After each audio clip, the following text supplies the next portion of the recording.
Trosatna sednica u Zvečanu i jednoglasna odluka. Nećemo na lokalne izbore. Prvi odgovor Srba sa severa pokrajine mesec dana uoči lokalnih izbora na Kosovu. Pre svega, jer ih raspisuje predsjednica nepriznate nezavisne države Kosovo, jer se sprovode po kosovskim zakonima, jer na taj način priznajemo ustavno-pravni poredak Kosova, to jest nezavisnost. Da su ingerencije zajednice srpskih opština po Briselskom sporazumu beznačajne. Sa sednice poruke, izbori nisu statusno neutralni i Srbi bi učešćem na njima zatvorili priču o statusu Kosova. Našoj deci nemamo pravo da uskratimo to pravo da se bore, da ostanu Srbi u državi Srbiji. Izađemo li na izbore, to nam onda nije pravo uskratio ni Dačić, ni Nikolić, ni neka prethodna, ni neka buduća vlast u Republici Srbiji. To pravo ćemo izgubiti sami.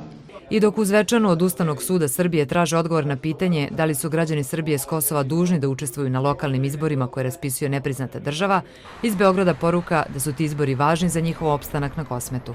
Ovo su upravo izbori od kojih kritično zavisi kakva će biti bezbednost Srba u narednom periodu, da li ćemo moći da se posvetimo ekonomskom prosperitetu srpskog naroda i koliko ćemo uspeti da vratimo Srbiju na Kosovo i Metohiju. Država nikog neće terati na izbore ako to ne želi, poručuje Drecun. Ako, pored svih argumenata i objašnjenja koja se daju od strane državnog rukovodstva, zašto su ovi izbori bitni, i ako posle svega toga pojedinci ne umeju da shvate značaj buduće zajednice srpskih opština, onda vi ne možete drugačije da postupite, da kažete u redu. Nemojte da idete na izbore, ali nemojte aktivno da učestvujete u bojkotu tih izbora, jer postoje oni koji bolje razumeju od vas situaciju.